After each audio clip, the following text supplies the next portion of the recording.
युक्त हारण लगे अनेक साधने अल्प नारायणे दाखविले.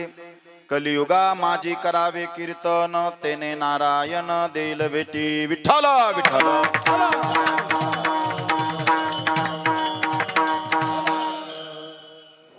विश्वाचे चालक मालक पालक पूर्ण दत्तावतार श्रीपाद श्रीवल्लभ नरसिंह सरस्वती अक्कलकोट निवासी भगवान श्री स्वामी समर्थ महाराज. निर्गुण निराकार परब्रह्म ज्या ठिकाणी सगुण रूपात साकार झालं ते पंढरपूर. पंढरपूर ज्याच्या नावाने विश्वात शोभून दिसत आहे त्या पंढरीचा आराध्य श्री विठ्ठलाच्या चरणी नतमस्तक होतो.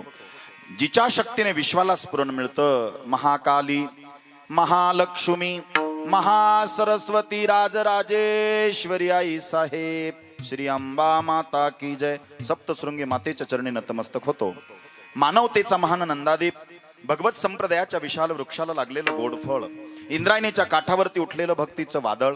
प्रगल्भ बुद्धिवत्तांच्या बुद्धीला न उलगडलेलं कोडं.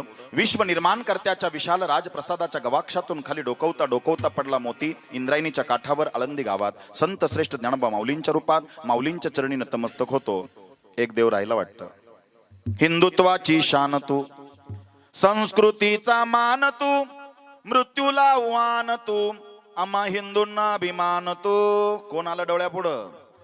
तुडुंब वहातील नदी आणि नाले तुडुंब वहातील नदी आणि नाले सर समुद्राची येईल काय. होऊन जातील राजे महाराजे छत्रपती शिवराय दुसरे होतील काय. राजांच्या चरणी त्रिवार मानाचा मुजरा करून मृदुंगाचार्य गायनाचार्य सर्व टाळकरी चोपदार समस्त गावकरी समस्त वारकरी समस्त सेवेकरी आणि जमलेल्या सर्व श्रवण भक्तीचा आनंद घेणाऱ्या माझ्या माता भगिनी पितृवर्ग बालगोपाल बांधव आपल्या सगळ्यांना नमस्कार करतो. साऊंड सिस्टम कॅमेरा त्यानंतर ज्यांनी ज्यांनी ह्या सप्ताहासाठी तनाने मनाने धनाने सहकार्य करायचं ठरवलंय करतायत करणार आहेत त्या सगळ्यांना नमस्कार करतो. आपल्या सगळ्यांचा आदरयुक्त सन्मान करून माझ्या सेवेला प्रारंभ करतो. विठ्ठल.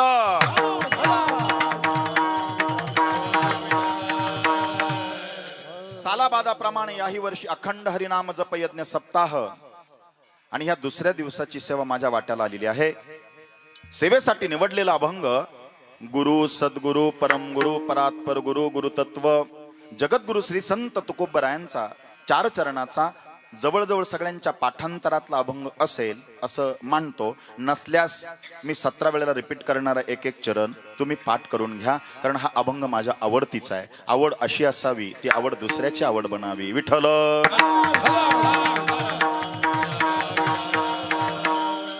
प्रस्तुतच्या अभंगामध्ये श्री संत जगद्गुरु तुकोबराय कलियुगामधलं प्रधान साधन सांगताय. कलियुगा माझी करावे कीर्तन तेने नारायण देईल भेटी. युक्त हारण लगे अनेक साधने अल्प नारायणे दाखविले. काय कलियुगा माझी करावे कीर्तन तेने नारायण देईल भेटी. न लगे सांडावा लौकिक व्यवहार. घरदार सोडायची गरज नाही. व्यवहार व्यापार शेती कामधंदा सोडायची गरज नाही. न लगे सांडावा लौकिक व्यवहार घ्यावे वनांतर भस्मदंड. मग काय करावं. कलियुगा माझी करावे कीर्तन तेने नारायण देईल भेटी. तुकाराम महाराज म्हणतात मी अनेक साधनं पाहिले पण नामासारखं जगात दुसरं साधन श्रेष्ठ नाही. तुका म्हणे मज अनेक उपाव तुका म्हणे मज अनेक उपाव दिसती ते वाव नामे विन. मग काय करावं. काही नाही. कलियुगा माझी करावे कीर्तन तेने नारायण देईल भेटी. विठ्ठल.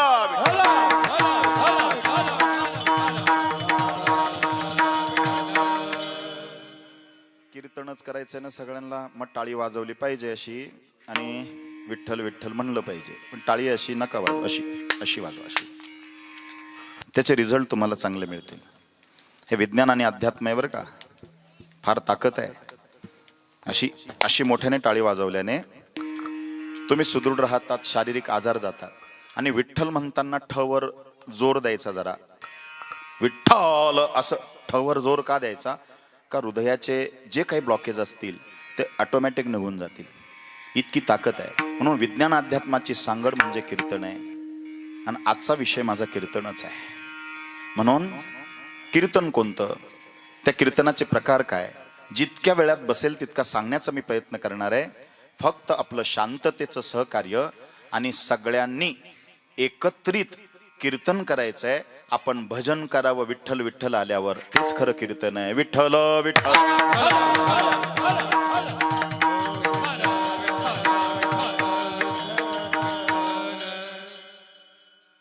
साधनं आहेत ना भरपूर ईश्वराला प्राप्त करण्यासाठी.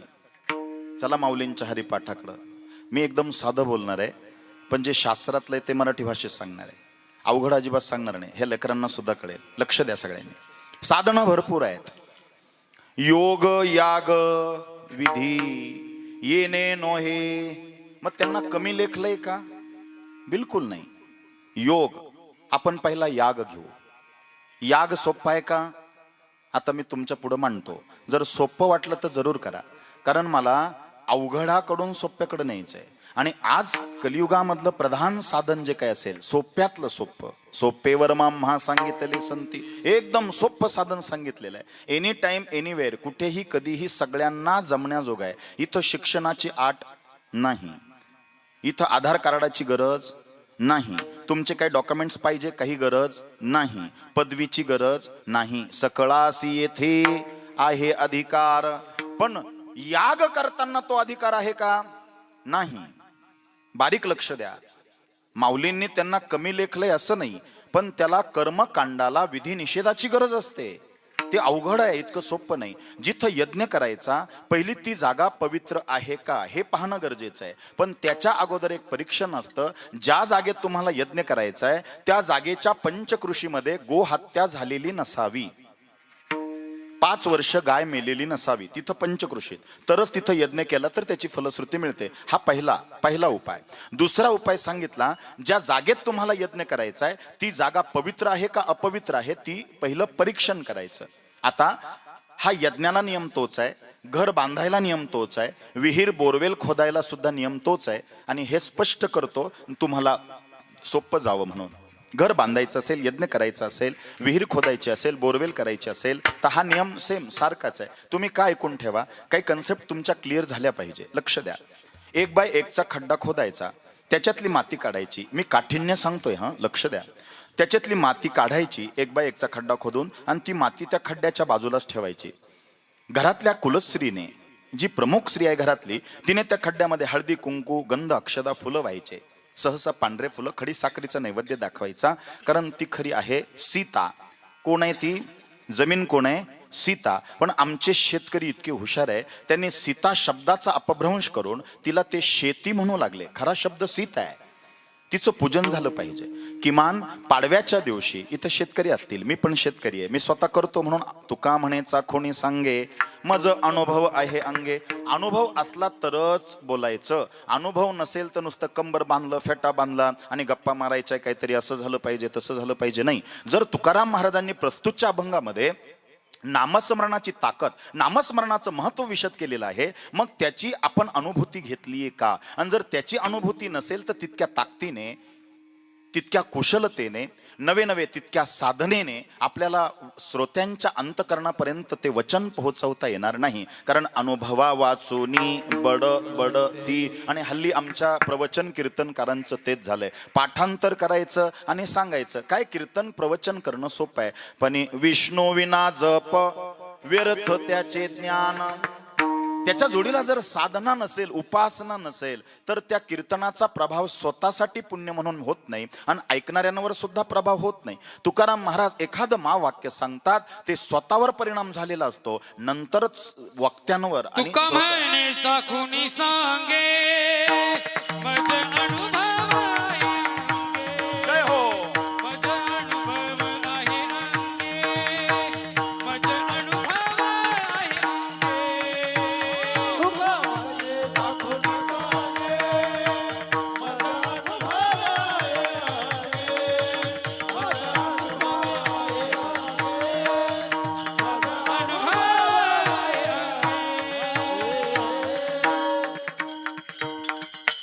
अनुभव नसेल तर ती नुसती बडबड आहे, ते शब्द विरळ होऊन जातात.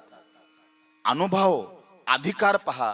अर्जुना संकट पडता जड भारी, गीता सांगे हरी कुरुक्षेत्री आणि तोची अवतार धरी अलंकापुरासी ज्ञानाबाई सुंदरी तारावया. आम्हाला तुम्ही भेटले म्हणजे माऊलींचं दर्शन झालं. विठ्ठल विठ्ठल.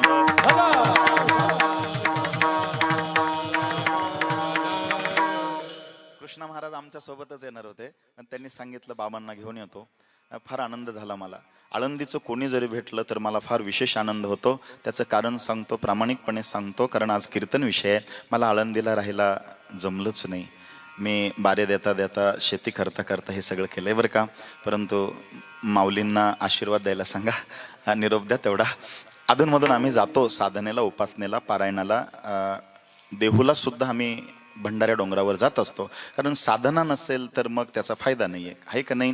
जोग महाराज शिक्षण संस्था जी आहे ना, ती एक दुभती गाय आहे बरं का. हां, आणि अमृत देणारी गाय आहे. हां, अमृत देणारी गाय आहे, दुभती गाय आहे. पण आमच्या विद्यार्थ्यांनी काय करायचं, ते दूध घ्यायचं, पण त्या गायीला 4 सडे लागलेत बरं का. कारण दूध गायीला असं पिरगळून नाही निघत, त्या काशेला सडांना बिलगावं लागतं. जोग महाराज शिक्षण रूपी गायीला 4 सड लागले. 4 सडांची नावं तुमची पाठ असतील की नाही मला माहीत नाही, पण बोलू का. पुण्यवंत व्हावे घेता सज्जनांची नावे. त्या 4 सडांचे नावं जरी घेतले तरी तुम्हाला ऐकलं तरी पुण्य, मला म्हटलं तरी पुण्य आहे. जोग महाराज शिक्षण रूपी गाय रूपी त्या संस्थेला, दुभत्या गायीला 4 सड लागले. कोण कोण आहे? दांडेकर मामा, बंकट स्वामी, मारुती बुवा आणि लक्ष्मण बुवा, हे 4 सड आहे बरं का. आता तिथून आमच्यासारख्या विद्यार्थ्यांनी ते दूध घ्यायचं, अमृत रूपी दूध घ्यायचं, ते वचन घ्यायचं, दूध घ्यायचं आणि जसंच्या तसं वाटायचं ना. पण आम्ही विद्यार्थ्यांनी काय केलं माहिती आहे का, त्या दुधात पाणी वाटून टाकायला सुरुवात केली. म्हणून त्या पाण्याचा पैसा आम्हाला पुरणं, पाणी टाकून दूध तुम्हाला दिलं ते तुमच्या अंगी लागणं. काही कळलं काय नाही. आज कीर्तन विषय म्हणून बोलतोय, पण थोडीशी धाडसानं बोलतोय. काय माझा तेवढा अधिकार नाहीये, पण मला काही गोष्टी ज्या खटकतात त्या बोलल्याच पाहिजे. पूर्वीच्या काळी काय असायचं माहितीये का, पूर्वीच्या काळी ना 2 गाड्या यायच्या. इथं जुने लोक आहेत, 2 गाड्या 2 व्हीलर असायच्या. त्यांचं नाव ना राजदूत आणि जावा, बरोबर आहे ना. हा, बर बर बर. तेव्हा माना हलवल्या जुन्या लोकांनी. मला सांगा, त्या गाड्या कशावर बनवलं होतं मशीन? पेट्रोलवर. कशाला बनवलं होतं? पेट्रोल बनवलं होतं बरं का. पेट्रोलवर मशीन बनवलं होतं. पण काही इतके शेतकरी पुढचे असायचे, ते काय करायचे माहितीये का, ती गाडी चालू करायपुरता पेट्रोलचा डोस द्यायचे, बाकी सगळी गाडी राखेलवरच चालायचे. तसं झालंय आमचं. अभंग घ्यायचा डोस पुरता, श्लोक घ्यायचा डोस पुरता, ओवी घ्यायची डोस पुरती, बाकी सगळं बाबाचं राखेलच. त्याच्यामुळं बाबाचं राखेलमुळं मशीन कामावर आलं आणि धुराने तुम्ही पण काळे पडले. रामकृष्णारी विठ्ठल.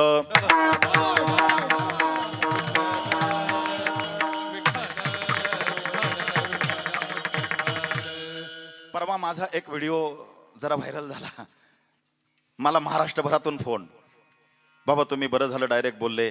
काही काहींचा रोष होता आणि काही काहींना आनंद पण झाला होता. त्या व्हायरल व्हिडिओमधले वाक्य होते, पैसे मागून घेतात ते कीर्तनकारच नसतात. ही हेडलाईन्स होती. काहींना जरा जड गेलं, कारण का, पैसे मागून घेतो तो कीर्तनकारच नसतो. मी 51,000 घेईल म्हणणारा कीर्तनकार कसा असतो? तो व्यापारीच असतो. कारण व्यापार याच्यामध्ये जर आला तर अध्यात्म संपत असतं. लक्षात घ्या. माफी मागून बोलतो आणि हे डायरेक्ट बोलतो तर मला कीर्तनकाराने आमच्याकडे टोळीतून काढून टाकेले. ऊस तोड्यांच्या टोळ्या बऱ्या अशा आमच्या टोळ्या आहे. फक्त त्यांच्या हातात कोयते राहत्या, इकडं नसतं. पण कापायचं बरोबर. अरे कशासाठी कशासाठी?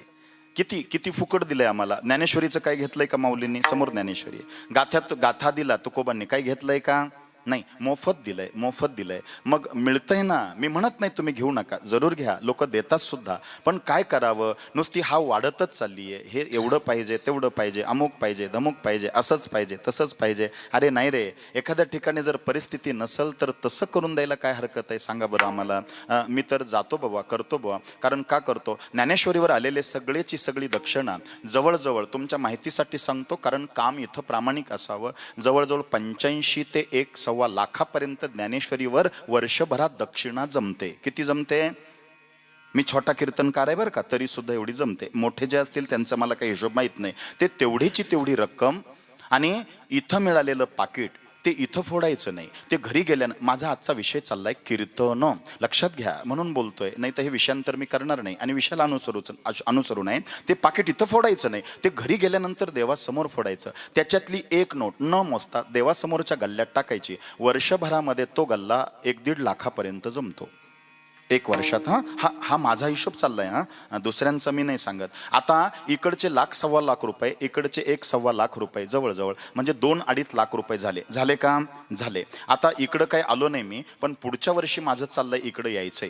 इथं नाही, इथून पुढं जायचंय. जे आपले आदिवासी काही बांधव आहेत, दऱ्याखोऱ्यात राहतात, ज्यांच्याकडं दिवाळी साजरी होत नाही, दिवाळीच्या दिवशी दिवा लावायला तेल पण नसतं, दिवाळीच्या दिवशी नवीन कपडे त्यांच्या लेकरांना नसतात. आम्ही आत्तापर्यंत 14 वर्षापासून ह्या हिशोबाने, थोडंसं कमी जास्त होतं पण ह्या हिशोबाने 2-3 गाड्या आमच्या असतात. 2 गाड्यांमध्ये नुसते कपडे असतात आणि 1 टेम्पो नुसता दिवाळीच्या फराळाचा मिठाईचा असतो. लोक पण आम्हाला देत असतात. हे काय करायचं, ह्या 3-4 गाड्या घ्यायच्या, 20-25-30 लोक स्वयंसेवक घ्यायचे आणि गुजरातच्या बाँड्रीपर्यंत जायचं. कुठून जायचं? ते हर्सुल पासून पुढं जायचं गुजरातच्या बाँड्रीपर्यंत. आणि कधी जायचं? दिवाळीच्या 2 दिवस अगोदर जायचं. आणि तिथं गेल्यानंतर काय करायचं, काय नाही, त्या लोकांना बिचारे चातकासारखी वाट पाहत असतात. कारण का, आपण नवीन कपडे घालतोच ना, आपण दिवाळी साजरी करतोच ना, आपण मिठाई खातोच ना. अरे फटाके फोडून कितीतरी प्रदूषण आपण करतो. मी पुरोगामी विचार मांडतोय असं नाहीये, पण दगडाची मूर्ती पूजत बसण्यापेक्षा, गोंदवलेकर महाराज बोलले, दगडाची मूर्ती पूजत बसण्यापेक्षा चालत्या बोलत्या 2 पायाची मंदिरं उभी केली पाहिजे. दुःखिताच्या दुःखावर फुंकर घातली पाहिजे. त्याचं हरवलेलं हसू त्याच्या चेहऱ्यावर मिळून दिलं पाहिजे. हीच खरी रामाची सेवा होय. हे गोंदवलेकर महाराजांचं वचन आहे. आपण हे विसरतोय. तुका म्हणे जीवा नको सोडूया केशवा. अरे गाढवामध्ये सुद्धा आमच्या एकनाथ महाराजांना देव दिसावा. हरीची या दासा, हरी दाही दिशा, आणि भाव जैसा तैसा हरी एक. नुसत्या गळ्यात माळा घातल्या, नाकाच्या शेंड्यापासून डोक्याच्या शेंडीपर्यंत गंध लावला म्हणजेच देव भेटतोच असं नाही. लक्षात घ्या. तुकडोजी महाराजांनी तर प्रहार केला, तुकोबांनी सुद्धा प्रहार केला. अरे माऊली नाही बोलत इतके कठोर. माऊलींनी सगळ्यात मोठी शिवी दिली ज्ञानेश्वरीमध्ये. कोणती? गावंढळ. सगळ्यात मोठी शिवी आहे. काय?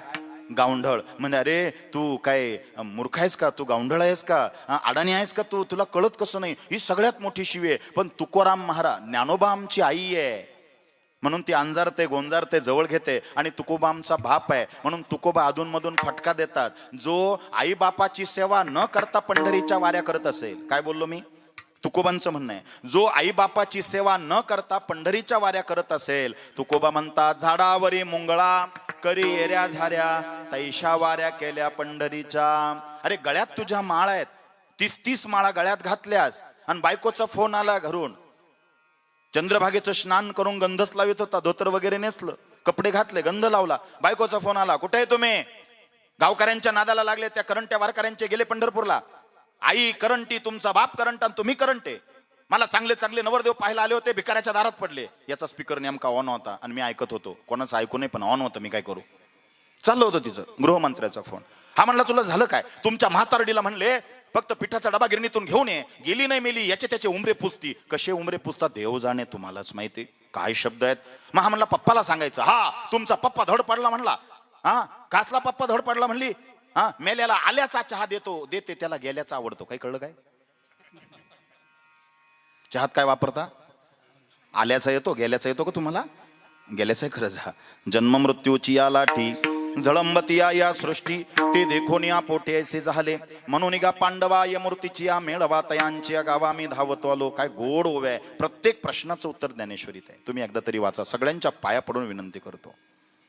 हा म्हणला, थांब आता कळसाचं दर्शन करतो, आता काय बारीला उभा नाही राहत, आणि घरी आलो का म्हातारड्याचा बेत पाहतो, आणि त्या म्हातारडीक पाहतो. काय ऐकत नाही का? माजलेत आई बापाला. कुठं म्हणतो? पुंडलिकाच्या मंदिरासमोर. ज्या पुंडलिकाने आईबापाची सेवा केली म्हणून त्याच्या भेटीला परब्रह्म आले गा. आणि हा पुंडलिकासमोर आईबापाची निंदा करतो आणि त्यांना शिव्या देतो.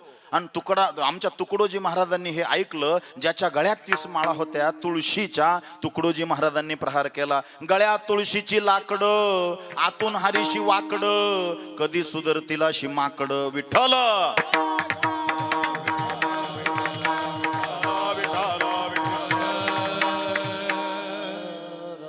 नियम नाही पाळले तर कसं जमायचं? साधे नियम आहेत ना. आपण सगळीकडे नियम पाळतो आणि इथंच पाळत नाही. आणि एक आम्हाला सवय पडली आहे एक वाक्याची. त्याला काय होतं, त्याला काय होतं. अरे नियम आहेत. आता इथून मला भगूर नाशिकला जायचं तर रस्त्याच्या कुठल्या दिशेने गेलं पाहिजे, ट्रॅफिकचा नियम आहे.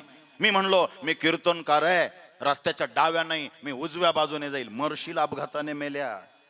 ट्रॅफिकच्या नियमाचं उल्लंघन केलं तरी अपघात आहे. जेने विठ्ठल मात्रा घ्यावी त्याने पथ्य सांभाळावी. काम क्रोध मीठ मिरची याची येऊ नये रुची. आशा मनीषा तेलकट याचा येऊ दे रे विट.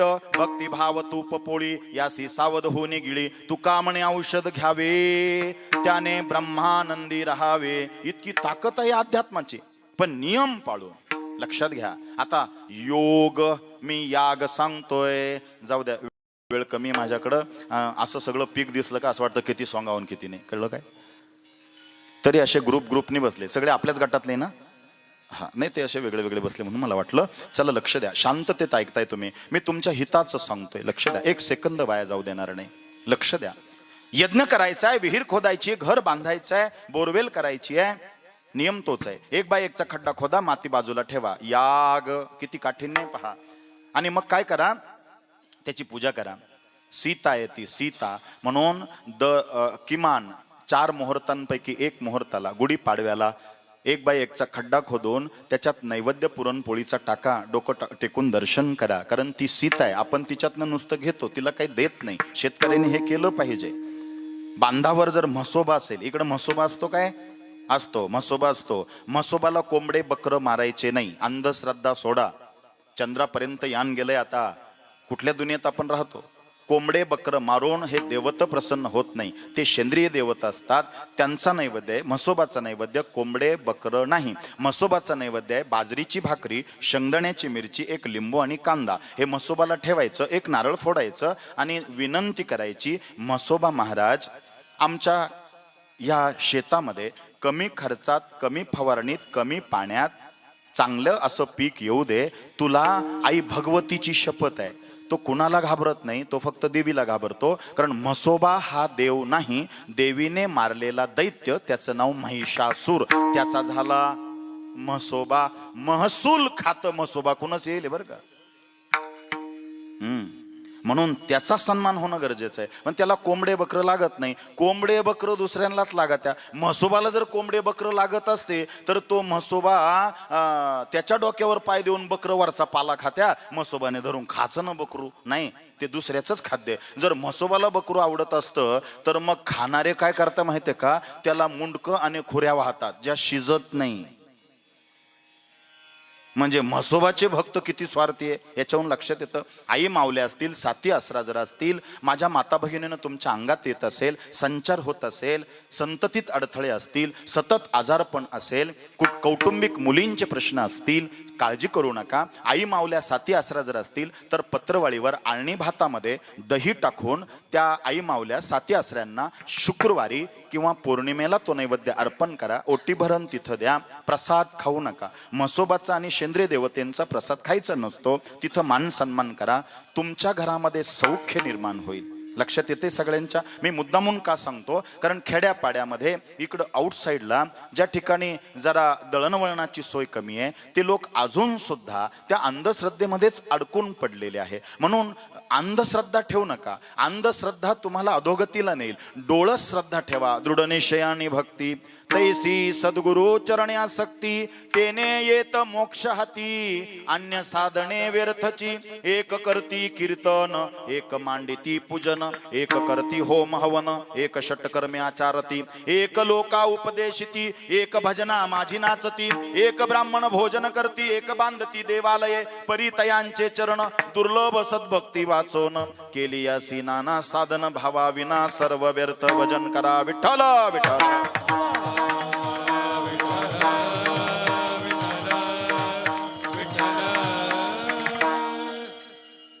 त्या खड्ड्यामध्ये 1 कळशीभर पाणी टाकायचं.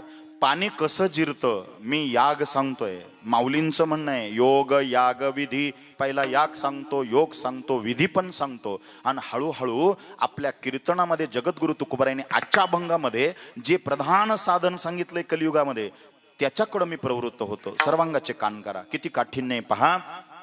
त्याच्यात पाणी टाकायचं. ते पाणी कसं जिरतं त्याचं निरीक्षण करायचं. पाणी जर पटकन जिरलं तर चुकूनही तिथं यज्ञ करू नका, घर बांधू नका, विहीर बोरवेल करू नका. तिथं तुम्हाला काहीच फायदा होणार नाही. पण तुम्ही म्हणाल जागा तर तीच आहे आमच्याकडं, मग आता काय करू? दुसरा तोडगा, ती जी माती तुम्ही खड्ड्याच्या बाजूला ठेवली आहे ती खड्ड्यामध्ये लोटून द्या. माती भरून, खड्डा भरून जर माती उरली, तिचा असा ढीग झाला, तर बिनधास्त तिथं यज्ञ करा, घर बांधा, विहीर खोदा, नक्कीच तिथं पाणी लागेल. घरामध्ये कधीच कर्जबाजारीपणा राहणार नाही. बँक बॅलन्स वाढल, समृद्धी धनधान्याने घर भरून जाईल. कारण का? खड्डा भरून माती उरली आहे. तिथं यज्ञ केला तर कमतरता पडणार नाही. खूप चांगले रिझल्ट त्या यज्ञाचे तुम्हाला मिळतील. जर यदा कदाचित खड्डा भरला आणि माती लेवल झाली, उरली पण नाही आणि पुरली पण नाही, लेवल झाली, तुम्ही त्या जागेमध्ये घर बांधलं, विहीर बांधली, तर जैसे थे स्थिती राहणार. तुमची उन्नती पण होणार नाही आणि खाली पण तुम्ही डाऊन होणार नाही. आणि यदा कदाचित खड्डा भरलाच नाही त्या मातीने, चुकूनही त्या जागेत विहीर, बोरवेल, घर आणि यज्ञ करू नका. कारण तिथं सगळं खड्ड्यातच जाईल. कर्जबाजारीपणा वाढेल, आत्महत्या, डिप्रेशन, टेन्शन, कटकटी, भांडणं, शेतकऱ्यांच्या टिचभर बांधावरून भांडणं त्या जागेमध्ये हमेशा होत राहतील. आणि यदा कदाचित तुम्ही म्हणाल पाणी पण जिरलं, खड्डा भरून माती पण पुरली नाही, मग काय करावं? जागा तर तीच आहे महाराज आमच्याकडं. मग शास्त्राने सांगितलं तुम्ही एक काम करा, त्या जागेवर 7 दिवस गाय वासरू बांधा. लक्ष द्या, फार महत्वाचं सांगतोय, तुमच्या उपयोगाचं सांगतोय. पण ज्याला सोपं वाटतंय त्याने करा, ज्याला अवघड वाटतंय त्याने माझ्यासोबत हळूहळू पुढे चला. ऐका, मग ती गाय का बांधायची? मी हे पुण्याला सांगितलं, म्हटलं तिथं गाय बांधायची. दुसऱ्या दिवशी एका बाईचा फोन आला, ती म्हणली गाय नाही म्हैस चालेल का? हे अतिशिकेलचे परिणाम आहे. अरे गाय का? गाई गाई गोदा, पाठीवर नर्मदा, कानात कृष्ण, शेनात लक्ष्मी, गायीच्या खुरीत पंढरपूर, गायीचं दर्शन रोज घेता पाप जातील दूर. जो बाप कुत्र्याला रोज पोळी खाऊ घालतो त्याचे मुलं आज्ञाधारक बनतात. आणि जी आई गाईला पोळी खाऊ घालती तिच्या मुलींचे प्रश्न मार्गी लागतात. ज्या घरामध्ये कावळ्याला रोज पोळी दिली जाते त्यांच्या घरातला पितृदोष जातो. ज्या घरामध्ये रोज एक पुरुषाला अन्नदान केलं जातं त्यांच्या घरात कर्जबाजारीपणा होत नाही. आणि ज्या घरामध्ये पंचमहायज्ञापैकी 5वा यज्ञ, घराच्या बाहेर भिंतीला खेटून चिमूटभर रवा किंवा साखर टाकली जाते मुंग्यांसाठी, त्यांच्या घरामध्ये आजारपण कधीच राहत नाही. याला शास्त्रामध्ये धर्मसिंधूमध्ये पंचयज्ञ असं म्हटलेलं आहे. जो मनुष्य महिन्याकाठी गाईचं शेण, गाईचं गोमूत्र, गाईचं दही, गाईचं दूध, गाईचं तूप हे पंचगव्य एकत्र करून उठण्यासारखं अंगाला लावतो, आंघोळ करतो, कितीही मोठा अपघात होऊ द्या त्या दिवशी त्याच्या केसालाही धक्का लागत नाही, इतकी ताकद पंचगव्यामध्ये आहे. या पंचगव्य नावाच्या साबणाचा शोध लावलाय आमच्या त्र्यंबकेश्वरी गौतम ऋषींनी. म्हणून हे विज्ञान आणि अध्यात्म लक्षात घ्या. ज्याच्या गळ्यामध्ये पवित्र तुळशीची माळ नसते त्याने केलेली सगळी देवांची पूजा व्यर्थ जाते, पंढरीची वारी व्यर्थ जाते, उपासना, जप, तीर्थयात्रा सगळी व्यर्थ जाते. हे मी सांगत नाही, पद्मपुराणामध्ये भगवान शिवाने पार्वतीला सांगितलेलं आहे. गुह्याति गुह्य गोप्तवातम गृहणास्मत्कृपम जपम सिद्धिर्भवतु मे देव तत्प्रसाद महेश्वरम मृत्युंजय महारुद्रम त्राहिमाम शरणागतम जन्म मृत्यू जरा रोगे पीडितम कर्म बंधने. म्हणून तुळशीची माळ पाहिजे गड्या, पाहिजे को नको? पण बिना माळकरी जे आहेत ना त्यांची किवाली पार्वतीला. ती म्हणली शंकरा, हे भोलेनाथा, ज्याच्या गळ्यात तुळशीची माळ नसते त्याने काय करावं? शंकराने सांगितलं, पूजेला बसताना, कीर्तनाला बसताना, पंढरपूरला जाताना, उपासनेला बसताना, जपाला पारायणाला बसताना एक तुळशीचं पान मस्तकावर धारण करावं. त्यावेळेला त्याचे रिझल्ट आपल्याला मिळत असतात. हे मी नाही सांगत, शंकराला जाऊन विचारा, हे माझं नाहीये. मौतीला जर माणसं गेले तर मौतीचा धूर जर श्वसनावाटी आत गेला आणि धूर मौतीचा जर आपल्याला लागला त्या प्रेताचा, तर सगळ्या पुण्याचा क्षय होतो. पद्मपुराण. मग पार्वती म्हणाली काय करावं? जे मौतीला जातात, जे अंत्येष्टीला जातात त्यांनी तुलसी काष्ट सोबत न्यावं. तुलसी काष्ट असा शब्द तिथं आला. तुलसी काष्ट म्हणजे तुळशीचं वाळलेलं एक लाकूड न्यावं आणि त्या बाकीच्या प्रेताच्या चिते जर लाकडं रचले त्याच्यामध्ये एक तुळशी काष्ट टाकावं. जो पापी असेल, कितीही पापी असू दे, पवित्र तो देहवानी पुण्यवंत. इतकी ताकद आहे त्या तुळशीमध्ये. आणि ज्यांना धूर लागला त्यांचं पुण्य वाढेल, क्षय होणार नाही. एखाद्या दिवशी वर्षातून एक दिवस तुलसी काष्ट चुलीमध्ये पेटून, बाकीच्या लाकडांसोबत एक तुळशीचं लाकड पेटून त्याच्यावर पोळ्या करा, भात करा, वरण करा, भाजी करा, कढी करा, शिरा करा, जे काही असेल ते पदार्थ, चटणी भाकरी, तुलसी काष्ट पेटून त्याच्यावर स्वयंपाक शिजवा आणि ते देवाला नैवेद्य दाखवा. पुन्हा भाजीत भाजी, पोळीत पोळी, वरणात वरण, भातात भात टाकून सगळ्यांनी तो प्रसाद खा. घरात वर्षभर कोणीच आजारी पडणार नाही. आणि तो नैवेद्य तुलसी काष्टामध्ये शिजून जर देवाला अर्पण केला, रुक्मिणी पांडुरंगाला किंवा शंकर पार्वतीला किंवा राधाकृष्णाला किंवा लक्ष्मी नारायणाला जर जोडीने तो देवताला नैवेद्य अर्पण केला, त्यांच्या घरामध्ये कधी कटकटी भांडणं होत नाही. त्यांच्या घरामध्ये लक्ष्मी स्थिर राहते, आजारपण कमी होतात. हे कशात आलंय? पद्मपुराणात. मी पुरावा देऊन सांगतो, पान नंबर देऊन सांगतो. जर कीर्तनकाराने पुरावा नाही दिला तर त्याला डायरेक्ट पुरावा. विठ्ठल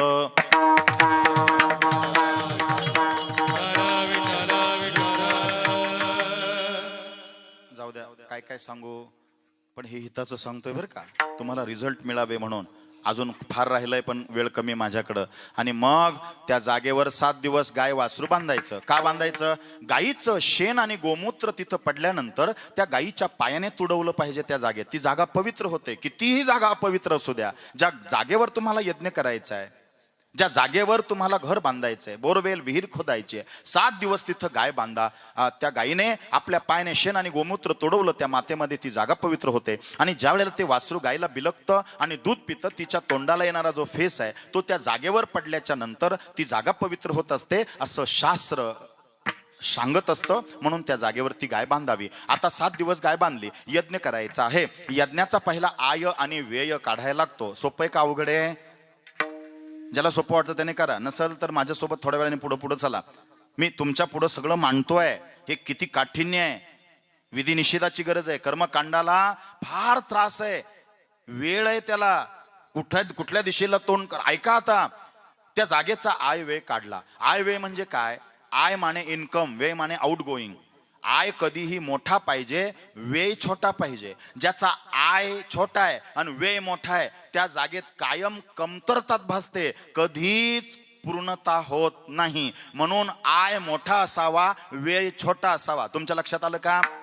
हे लांबी गुणेले रुंदी त्याला भागिले, हा फार मोठा हिशोब आहे. जाऊ द्या, मी कीर्तन झाल्यावर सांगल, कारण आता वेळ नाही माझ्याकडं. मी थांबणार आहे 20 मिनिटं, तुम्ही विचारू शकता. कठीण किती आहे पहा. आता यज्ञ करायचा. यज्ञ करताना 3 स्टेप बनवायच्या. पहिल्या पायरीला कोणता रंग द्यायचा, दुसऱ्या पायरीला कोणता, तिसऱ्या पायरीला कोणता. आता यज्ञ पेटवायचा. पण यज्ञ पेटवायचा त्यावेळेला अग्नी पृथ्वी तलावर पाहिजे. अग्नी जर पृथ्वीवर नसला तर तो यज्ञ पेटत नाही, त्याचा सतत धूर होत असतो. दिवसभरामध्ये अग्नी फक्त 1.5 तास पृथ्वी तलावर असतो, त्याच वेळेला तो यज्ञ पेटवायचा असतो. पण उद्या आम्हाला पहाटे यज्ञाला सुरुवात करायची आहे, पण त्यावेळेला अग्नी नाहीये. मग आज अग्नी येणार रात्री अमुक अमुक वेळेला, त्यावेळेला पहिल्या दिवशी तो यज्ञ पेटून ठेवायचा, म्हणजे दुसऱ्या दिवशी तो कंटिन्यूज होईल. चला आता देवाला हवन करायचं. समजा देवाला हविद्रव्य द्यायचं असतं. हविद्रव्यामध्ये तांदूळ, गहू, पांढरे तीळ, तूप आणि साखर हे 5 पदार्थ अन्न एकत्र केलं का त्याला हविद्रव्य म्हणतात. पण देवीला ते चालत नाही. देवीला पायस लागतं.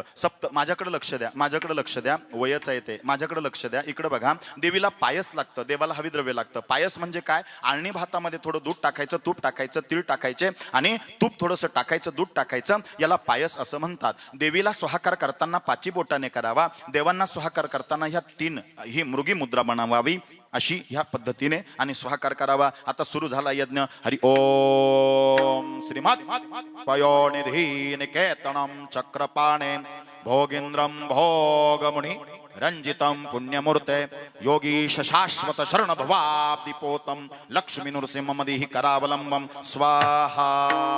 हरि ओम सहस्र शीर्षाः पुरुषाः सहस्र साक्षा सहस्रपात स भूमि विश्वतोरुत्तात तिष्ठदशांगुलम स्वाहा.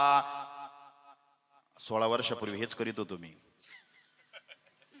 पण त्याच्यात फार कठीण वाटलं म्हणून इकडं वळालोय. लक्षात घ्या, मी अवघड सांगून तुम्हाला सोप्याकडे नेतोय. याज्ञिकी कंप्लीट केलं होतं मी 1996ला. मी ज्योतिष विशारद झालो 1993ला.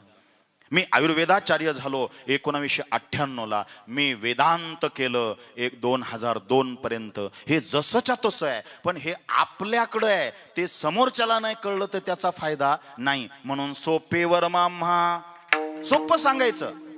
कीर्तनकाराला फार येतं म्हणून त्याला नादायचं नाही. हरि ओम श्रीमत् पयोनिधीन केतनम चक्रपाणे भोगिंद्रम भोगमुनी. सांगा, हे सांगू का आधीच सांगू? बोला, कळलं तुम्हाला? विठ्ठल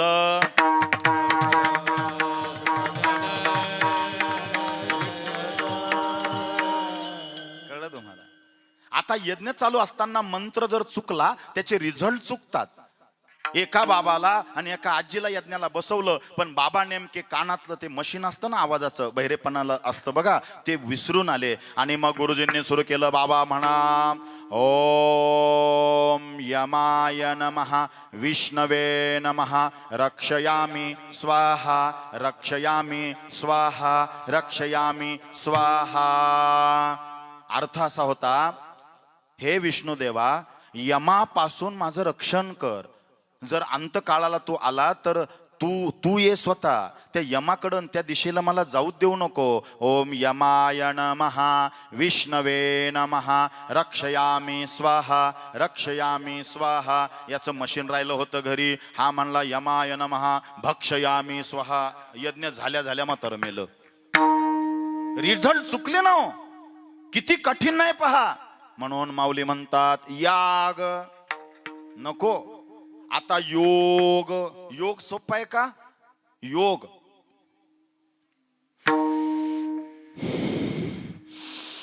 सर्दी झाली असेल तर नका करू. हे अवघड आहे. डावीनं घ्या उजवीनं सोडा, उजवीने घ्या डावीने सोडा. सोडता आलं तर बरं, नाही तर नाक्यातलं मटेरियल अख्खं बाहेर. किती कठीण आहे ते.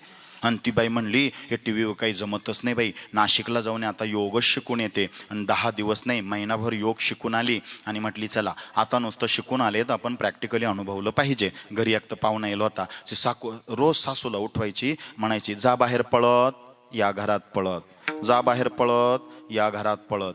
पाहुणा म्हणला मावशी मी 3 दिवसापासून पाहतो सकाळी सून तुम्हाला उठविती जा पळत या घरात, जा बाहेर या घरात. का बरं? ती म्हणे योगा शिकून आली, सारखी येड्यासारखीच करू राहिली. मग हा गेला म्हणला वहिनी तुम्ही सासूला का बरं जा घरात या बाहेर, पळत जा बाहेर या घरात बाहेर. म्हणली आमच्या योग गुरूंनी आम्हाला शिकवलं सुबह सुबह उठके सास को अंदर लो सास को बाहेर छोडो. अगं काळ तोंडे ती नाही ग.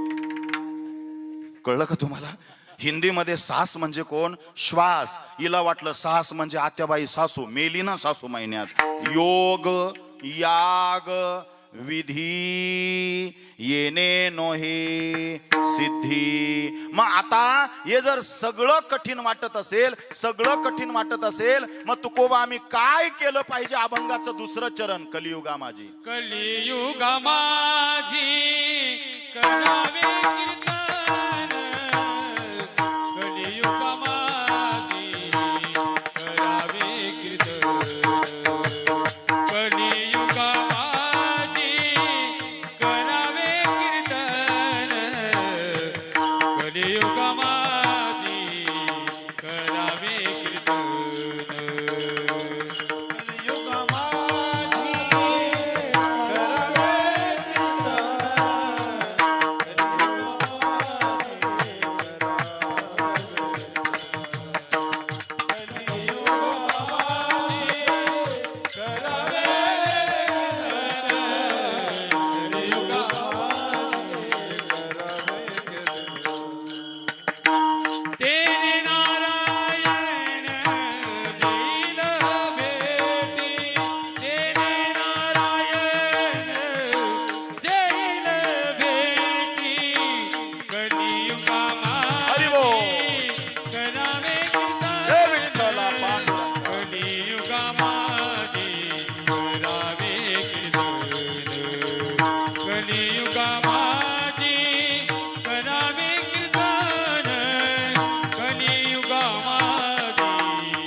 दुसऱ्या चरणामध्ये तुकोबा कलियुगामधलं प्रधान साधन सांगतायत. कलियुगा माझी करावे कीर्तन.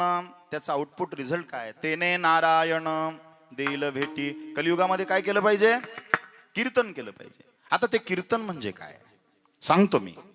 पण योग झाला, याग झाला, विधी कर्मकांड, कुठल्या दिशेला तोंड करून बसावं त्याचा नियम आहे. आता यज्ञाला जर तुम्ही बसले असते तर दक्षिणेला तोंड चाललंच नसतं, बरोबर आहे ना. विधी निषेधाची गरज आहे. काय असतं म्हणे, दूध वाघिणीचं आहे. कशाचं आहे? दूध कशाचं आहे? वाघिणीचं आहे. पण त्याला पात्र सोन्याचं पाहिजे. नियम आहे ना तिथं.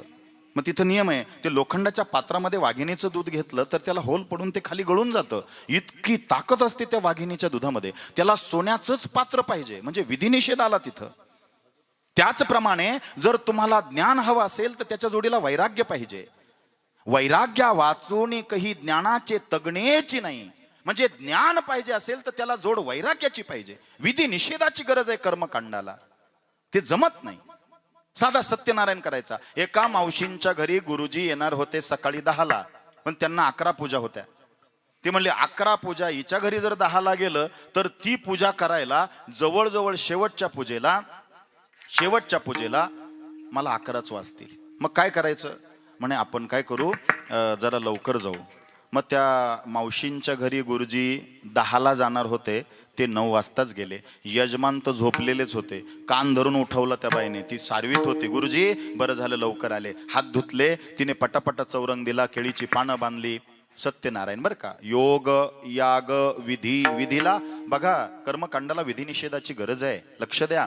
आणि मग सगळी मांडामांड केली. त्याला आंघोळ वगैरे घातली. ते नवीन कपडे घालून आलं, जरा अर्धवट झोपेतच होतं, रविवारची सुट्टी, आणि बसलं ते एखाद्या बुजगावण्यासारखं. गुरुजींना घाई होती. गुरुजींनी सगळी निरंजनी लावली, अगरबत्ती लावली, पाच जोडीचे पानं लावले, हळकुंड, बदाम, खारीक, सुपारी, गव्हाचा पुंजका, त्याच्यावर कलश, कलशात 5 पाने, सुपारी, नाणं टाकलं, दुर्वा टाकल्या, आंब्याचे 5 पानं, वडाचं 1 पान, पिंपळाचं 1 पान, दुर्वा टाकल्या. मस्तपैकी त्याच्यावर डिश भरून डिशीमध्ये रंगणात छानपैकी 2 नारळ, खोबऱ्याच्या वाटी, गणपती पुढं, त्याच्यामध्ये गुळाचा खडा, छानपैकी सगळी तयारी झाली. 5 फळं, हळदी कुंकू, गंध, अक्षदा, फुलं, सगळी तयारी झाली. चला गुरुजी याला म्हटले. ती म्हणली मी काय करते, तू मला ना तोपर्यंत संकल्प वगैरे होईपर्यंत, पंचोपचार पूजा होईपर्यंत गुरुजी मी ना रवा भाजते, पटकन शिरा करून साडी नवीन घालते आणि येऊन बसते. बरं चालेल म्हणे. म्हणलं चला आता डोळ्याला पाणी लावा.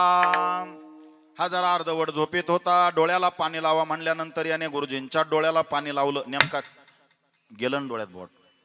गुरुजी म्हणला अरे मेल्या. तेव्हापासून हे गुरुजी लोक चष्मा घालायला लागले बरं का. काय भरोसा नाही ना, डोळ्यात बोट गेलं. चला आता गुरुजी म्हणले जाऊ दे, आपल्याला वेळ झाला, 11 वाजेच्या आत जायचंय. चला आता मग ना गुरुजी म्हणले चला अक्षदा टाका.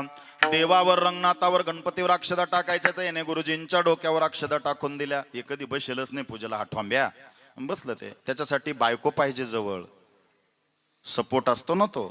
अरे यशस्वी पुरुषाच्या पाठीमागं 50% वाटा त्या स्त्रीचा असतो. म्हणून रिटायरमेंटच्या दिवशी आम्ही त्या नवऱ्याला सांगतो आता हिला ववाळ, कारण का 40 वर्ष तिने डबा पुरवलाय तुला मेल्या. लक्षात ठेवा, नारी तू नारायणी.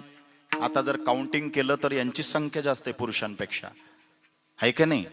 आणि पुरुषांना म्हणलं काव कीर्तनाला येत नाही, कीर्तन असा विशेष कीर्तन आहे, काव कीर्तनाला येत नाही. ते म्हणले आम्हाला टेन्शन असतं. काय मरायचं टेन्शन आहे? नळाला पाणी आलं नाही, टेन्शन कोणाला आहे बोला. भाजीला काय नाही, टेन्शन कोणाला आहे बोला. पोरग शाळेत जात नाही, टेन्शन कोणाला आहे बोला. कामवाली बाईच आली नाही, मळ्यात निंदायला बाईच आली नाही, टेन्शन तुम्हाला. एवढं टेन्शन माझ्या माता भगिनींना असून सुद्धा 31 डिसेंबरला गटार आमुषाला एक बाई पिऊन पडेल दिसली नाही हो मला अजून. विठ्ठल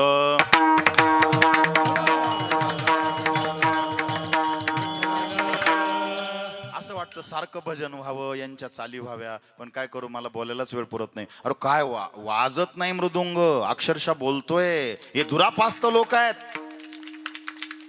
माझ्यासारख्या साध्या कीर्तनकारांना त्यांनी साथ द्यावी. हे दुरापास्त लोक आहे. आणि खरंच अरे तुम्ही भाग्यवान आहात रे बाबा, नो ग्रामस्थ सगळे इतकी सुंदर गायनाचार्य. आळंदीची महाराज मंडळी आहेत, हे मला वाटतं मोखनळ, त्यांच्या गावाला मी 4-5 वर्ष कंटिन्यूच केलं. रेंजेस नाही बिचाऱ्यांकडं. फोनवर बोलायचं असलं तर 2 किलोमीटर येऊन त्या डोंगरावर उभं राहावं लागतं. म्हणजे बघा, इतक्या प्रतिकूल परिस्थितीमध्ये सुद्धा तुम्ही लोकांनी धर्म जागृत ठेवलाय. हे आमच्यासारख्या शहर वासियांनी आदर्श इकडे येऊन घेण्याजोग आहे. विठ्ठल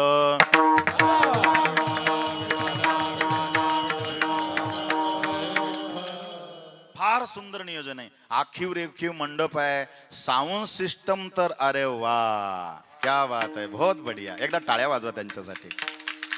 तुम्ही म्हणाल अजून कीर्तन बाकी आहे, ते अगोदरच आभार प्रदर्शन केलेलं बरं असतं, कारण नंतर मनस्थिती राहत नाही. जरा लक्ष द्या, ऐका ऐका. मी काय सांगत होतो, चला डोळ्याला पाणी लावा, याने डोळ्यात बोट, चला अक्षता टाका, ब्राह्मणाच्या डोक्यावर अक्षता, चला आता देवाला अंघोळ घाला, याने कोणाला घातली असेल बोला उकर.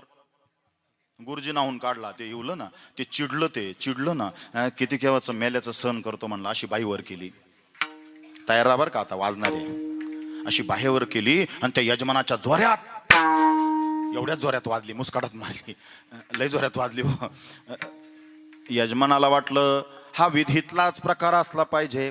ज्या अर्थी गुरुजींनी माझ्या मुस्काटात मारली, मी सुद्धा, पुढचं कळलं का, याने सुद्धा त्या गुरुजींच्या मारली. गुरुजींना राग कसा येणार नाही, म्हणला लय पाहिले पूजेला पण याच्यासारखा मूर्ख पाहिला नाही. गुरुजींनी काय केलं, त्याला खाली पाडलं. कोणला, त्या यजमानाला, आणि त्याच्या छाताडावर अशी गच्ची धरून गुरुजी बसले. याला वाटलं हा विधीतलाच प्रकार पासेल, पण गुरुजी होते 35 किलोचे आणि हा होता 135 किलोचा. कोण, जो खाली होता तो. आता खरंच सांगा, हा विधीतलाच प्रकार असला पाहिजे. धडाधड आवाज यायला लागला. ती बाई घाली घाई रवा भासता भासता आली आणि कमरावर हात ठेवून म्हणत होती, काय बाई पूजा आहे, काय बाई पूजा, काय बाई पूजा, अशी पूजाच मी नाही पाहिली बाई. बरं झालं अर्धच घर सारवलं, अख्खं घर सारवलं असतं तर ब्राह्मण इडच मेला असता. कर्मानी धर्म आचरिले जया लागी,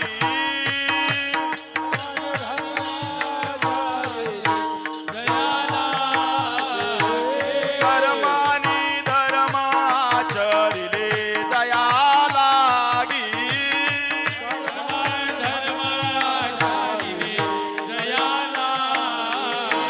साधक शिनले साधन साधिता अभागी, साधक शिनले साधन साधिता अभागी.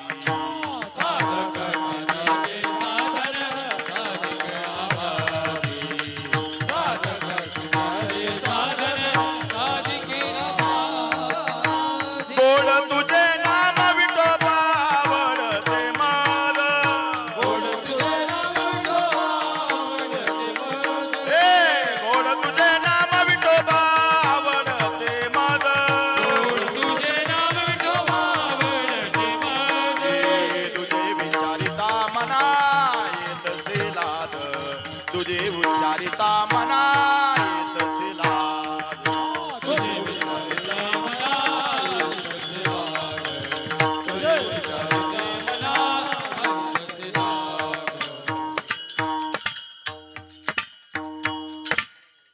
किती अवघड आहे.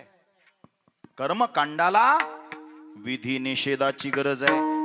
प्रत्येक योग याग विधीला सहकारी साधनेची गरज आहे. पण कीर्तन हे असा कोणाचा टेक्यू घेऊन उभं नाहीये, ते स्वयंपूर्ण साधन आहे. कलियुगा माझी करावे कीर्तन, तेने नारायण देईल भेटी. आता कीर्तन कीर्तन तुकोबा सारखं म्हणता तुम्ही कलियुगामध्ये कीर्तन करा. कीर्तन करा म्हणजे काय, महाराज तुम्ही उभे आहेत, फेटा बांधलाय, कंबर बांधलाय आणि सारखं तुमचं चाललंय, तुम्ही बोलतायत आम्ही ऐकतो, हे कीर्तन का नाही. आता याच्यासाठी ह्या चरणामधला करावे हा शब्द अंडरलाईन करा.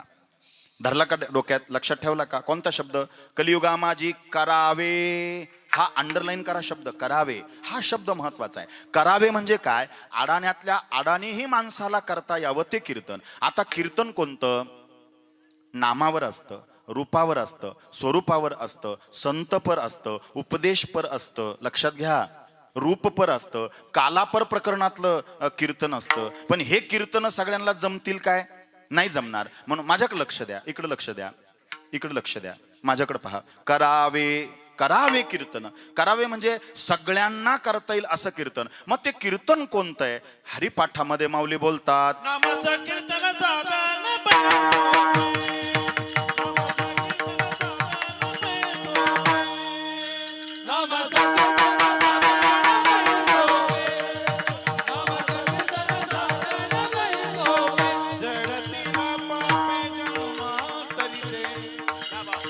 जळतील पापे जन्मांतरीचे नलक्ती मायाचा जावे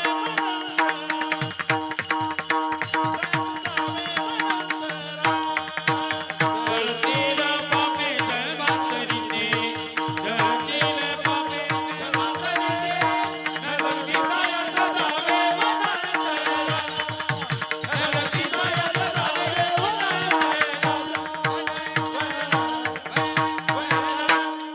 क्या बात, बहुत बढ़िया, छान. थोडे परीने रे, काय झालं काय पहान, वेल टायमिंग, पटकन लगेच. नाम संकीर्तन साधन पै सोपे, जळतील पापे जन्मांतरीचे. कोणतं कीर्तन सांगितलंय तुकोबांनी? हे फेटा बांधलाय, कंबर बांधलाय, मी सांगतोय तुम्ही ऐकता हे कीर्तन. अरे हे कीर्तन आहेच आहे, पण नाम संकीर्तन साधन पै सोपे, आणि जळतील पापे जन्मांतरीचे. कलियुगा माझी करावे कीर्तन, तेने नारायण देईल भेटी, नारायण. कलियुगामाधी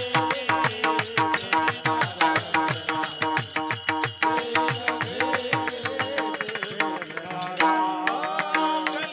कीर्तन, तेने नारायण देईल भेटी. जय हो, हरी बोल. कलियुगामध्ये करावे कीर्तन, तेने नारायण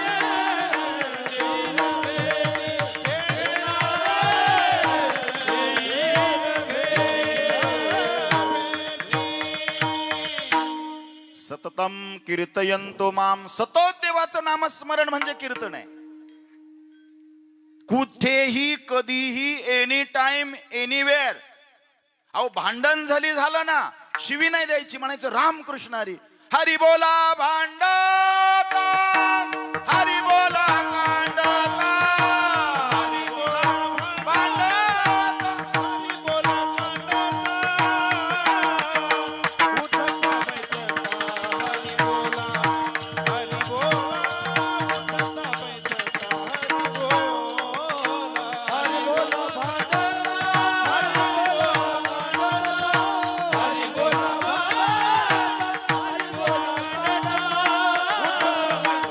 हरी बोला हरी बोला, उठता बैठता हरी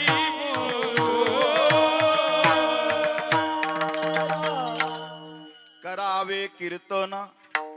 उठता, खाता, बैसता, बोलता, कांडता, भांडता, हरी बोला, हरी बोला, नाही तरी आबोला, व्यर्थ गलबला.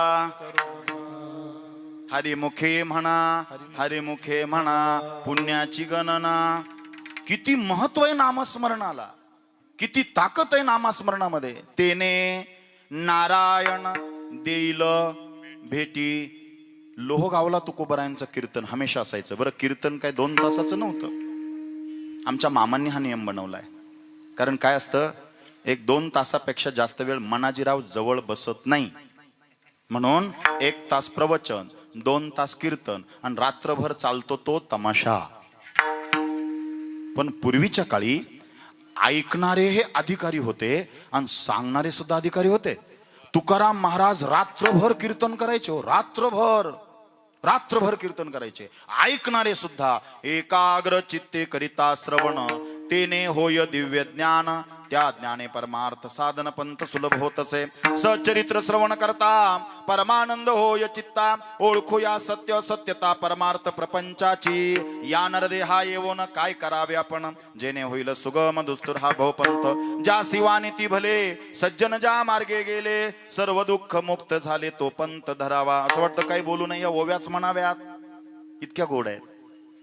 ऐका, तर त्या गावामध्ये ना सगळे कीर्तनला जायचे.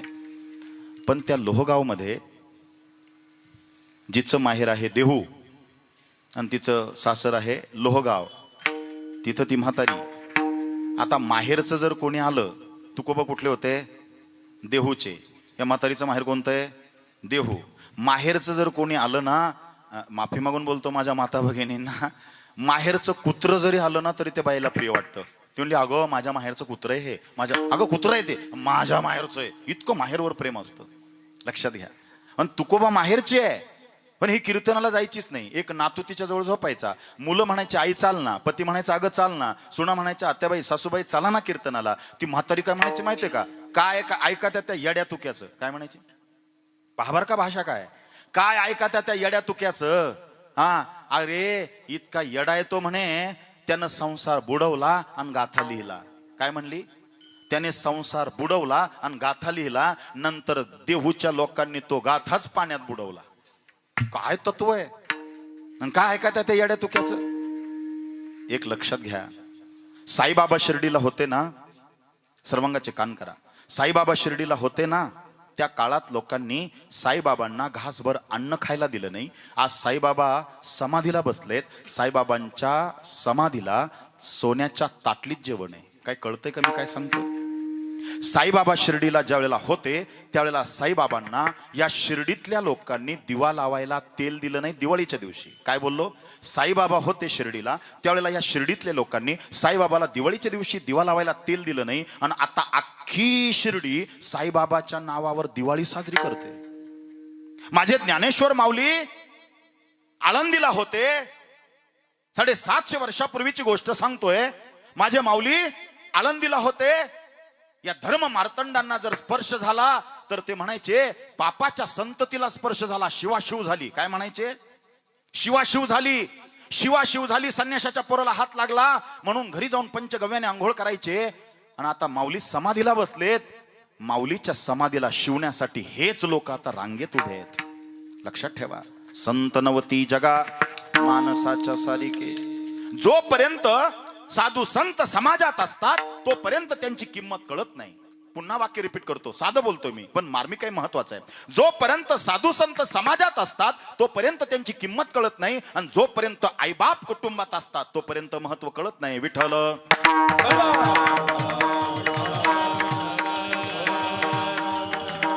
कलियुगा माझी करावे कीर्तन, तेने नारायण देईल भेटी. मला पटकन पुढे जायचं, वेळ कमी आहे. 11 वाजेपर्यंत बरोबर थांबायचं. जर तुम्ही 9च्या आत जर 7 मिनिटं चालू असताना चालू केलं तर माझी जबाबदारी बनते ना. विठ्ठल विठ्ठल. 20 मिनिटं आहे माझ्याकडे, चला लक्ष द्या, पटकन द्या, पटकन लक्ष द्या. इकडे बघा, इकडे बघा, कळतंय माझं कीर्तन, सगळ्यांच्या लक्षात येतंय ना. हा म्हणा मग राम राम. नाही म्हणणार, अख्या गबाळाचे नाव घेते. म्हणा राम राम. कीर्तन आहे ना, म्हणा राम राम. अरे मागचा आवाज नाही येते, बोला राम राम. मागचे राम राम. झाला 5000 जप झाला आपला. कलियुगा माझी करावे कीर्तन, तेने नारायण. कीर्तनकाराची जबाबदारी आहे ना ती, त्याने करावं, दुसऱ्यांकडून करून घ्यावं. एक सांगू तुम्हाला, वर्णिता कृष्णाचे गुण, नाना दोष होती दहन, सांगता एकता पावन वक्ता श्रोता दोघेही. अरे मी माझ्या देवाचं नाव घ्यायला तुम्हाला सांगतो तर मलाही पुण्य मिळेल, आणि तुमच्या मुखातून देवाचं नाव आलं तुम्हाला सुद्धा पुण्य प्राप्त होईल. लक्षात घ्या, कितीही पाप असू द्या, कापुराच्या वाती उजळल्या ज्योती ठाईच समाप्ती झाली. काय दृष्टांत दिलाय माऊलींनी. किती पाप असू द्या तुमचं, नामसंकीर्तनाने ते पाप जळून राख झाल्याशिवाय राहत नाही. पापाचे डोंगर असू द्या, कितीही पाप असू द्या. कसं, अरे लाकूड जर चुलीत जाळलं तर त्याचा कोळसा शिल्लक राहतो, गौरी जाळली त्याची राख शिल्लक राहते, अगरबत्ती जाळली रक्षा शिल्लक राहते. वात जाळा तुम्ही तुपाची कोजळी काळी काळी काही काजळ शिल्लक राहतं. कापूर तुम्ही जाळा डाग सुद्धा शिल्लक राहत नाही. त्याचप्रमाणे ईश्वराचं नामचिंतन नामस्मरण तुमच्या आयुष्यामध्ये तुम्ही आत्मसात केलं, कितीही पाप असू द्या, त्या पापाचा लवलेश काय डाग सुद्धा शिल्लक राहत नाही. जळतील पापे जन्मांतरीचे, न लगती सायास जावे वनांतरा, सुखे येतो घरा नारायण, ठाईच बैसोनी करा एक चित्त, आवडी अनंत आळवावा. हे काय सांगितलंय, नामसंकीर्तनच सांगितलंय ना. पण त्या कीर्तनाला ती म्हातारी जात नव्हती. 1 दिवस झाला, 2 दिवस झाले, 3 दिवस झाले, म्हातारी काही कीर्तनालाच जाईना. हे रोज म्हणायचे, हे आई चाल ना कीर्तनाला. सुना म्हणायचे, आत्याबाई सासूबाई चला ना कीर्तनाला. नवरा म्हणायचा, अगं चाल ना कीर्तनाला. अगं ते तुकोबा किती सुंदर सांगता, तुझ्या माहेरचे आहे. आग लागो म्हणे त्यांना, येड्या तुक्याला काय कळतं, हा वेडा येतो, पागल येतो, माहेरचा आहे. आणि म्हातारीला कळलं नाही. लक्षात घ्या, जिथं पिकतं ना तिथं विकत नसतं. लक्षात घ्या, नाही गेली. पण एक सांगू तुम्हाला, जात नव्हती तरी सारख्या सुना म्हणायच्या चला ना चला ना. आणि तिच्या शेजारी एक नातू झोपायचा लहाना, तो रोज ऐकायचा का ह्या आपल्या आजीला आपले पप्पा म्हणतात, मम्मी म्हणती, बाबा पण म्हणतात, आपल्या बहिणी म्हणतात का चल कीर्तनाला. आजी का जात नाही. 7वा दिवस जागरचा उजडला, तिकडं विठ्ठल विठ्ठल सुरू झालं, छान कीर्तन रंगात आलं. मारुतीचं मंदिर जवळ होतं, छानपैकी आवाज येत होता. पण म्हातारी म्हणायचे काय ऐका त्या येड्या तुक्याचं, कशाला जायचं. एक नीट सांगतो, नीट ऐका, सर्वांगाचे कान करून ऐका. चांगली गोष्ट सारखी सांगावी लागते, वाईट गोष्ट शिकवायची गरज पडत नाही. काय बोललो मी. चांगली गोष्ट सारखी सांगावी लागते. म्हणून माझ्या ज्ञानोबा माऊलींनी एक शब्द दोनदा रिपीट केला, द्विरिक्ती दोषासाठी नाही, आणि द्विरिक्त दोष होतच नाही. हरी बोला हरी बोला. नाथ बाबा दोनदा बोलले, हरिमुखे म्हणा हरिमुखे म्हणा, दोनदा बोलले माऊली. दुर्लभुरे दुर्लभुरे, ज्ञानेश्वरी दुर्लभुरे, एक शब्द 3दा रिपीट केला, दुर्लभुरे दुर्लभुरे दुर्लभुरे. संसार तुम्ही कानेना, आहार निद्रेसाठी का दौडिता माणूसपणा. 3दा एक शब्द रिपीट का केला. चांगली गोष्ट सारखी सांगावी लागते, वाईट गोष्ट शिकवायची गरज नाही. असा कुठं बोर्ड वाचला का तुम्ही तुमच्या चौकात, दुकानात, आजूबाजूला गल्लीत, आमच्याकडं छान छान शिव्या शिकून मिळतील, वाचला बोर्ड. नाही, शिव्या शिकवायची गरज नाही, ते शिकतात पोरं. पण हरिपाठ म्हणलं पाहिजे, रामरक्षा म्हटली पाहिजे, कीर्तनाला गेलं पाहिजे, शुभम करोती कल्याणम म्हणलं पाहिजे, देवाऱ्या पुढं दिवा लावला पाहिजे, अथर्व शीर्ष प्रज्ञाविवर्धन स्तोत्र म्हटलं पाहिजे, सकाळी सूर्याला अर्घ्य दिलं पाहिजे, देवाचं दर्शन करून रोज शाळेत गेलं पाहिजे. हे पोरांना शिकवावं लागतं. 7व्या दिवशी त्या पोरावर परिणाम झाला, त्या म्हातारीवर नाही. जो नातू झोपायचा ना, त्याने गोधडी फेकून दिली. काय म्हणता इकडं, गोधडीच ना, थंडी होती, गोधडी फेकून दिली. आणि उभं राहिलं ते एवढंसं एवढंसं छोटंसं काढतो. म्हणलं हे आजी काय चाल ना कीर्तनाला. ती म्हणली तो डोक्यात फरक पडायचा राहिला होता, मेल्या झोप. दाबलं त्याला गोधडी, 2 गोधड्या टाकल्या. परत विठ्ठल विठ्ठल चालू झालं. ते पोरग उठलं गोधड्या फेकून, आजी हे आजी चाल ना कीर्तनाला. ती म्हणली वेडा झाला का तू, झोप गपचूप. झोपलं. परत 5 मिनिटाने कीर्तनाचा आवाज. 7 दिवसाचा परिणाम त्या पोरावर झाला. तो इतका परिणाम झाला, त्याने 3ऱ्यांदा गोधडी फेकून दिली, उभा राहिला, कमरेवर हात ठेवला, म्हणला आजी कीर्तनाला चाल बर का, तुला माझी शपथ. उठली ना म्हातारी, नातवावर प्रेम होतं, शपथ घातली. अरे मेल्या, शपथ कशाला घातली, चाल आता. आणि गेली. कलियुगा माझी करावे कीर्तन. गेली, बसली तर बसली, सगळ्यात पाठीमागं बसली. आणि बसल्या बसल्या तिचं सुरू झालं, नानाशी गोळशी नानाशी कळलं काय, डुकल्या जवळ जवळ आहे ना, डुकल्या चालू झाल्या तिच्या बसल्या बसल्या, डुकल्या चालू झाल्या. कारण डुकल्या कोणाला येतात कीर्तनाला, जिथे तुंतुणे वाजती तिथे कान टवकारती. शास्त्र आहे, जिथे तुंतुणे वाजती तिथे कान टवकारती, आणि जिथे हरी कथा चालती तिथे पापी झोपी जाती. आली डुकली तर येऊ द्या कीर्तनाला, येऊन बसा. कारण का, पाप कटतंय आपलं, लक्षात ठेवा. विठ्ठल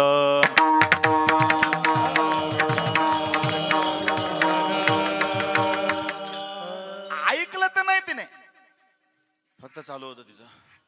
कीर्तन झाल्यावर म्हणले उठ, संपलं काय एकदाच येड्या तुक्याचं, अजून शब्दात बदल नाही.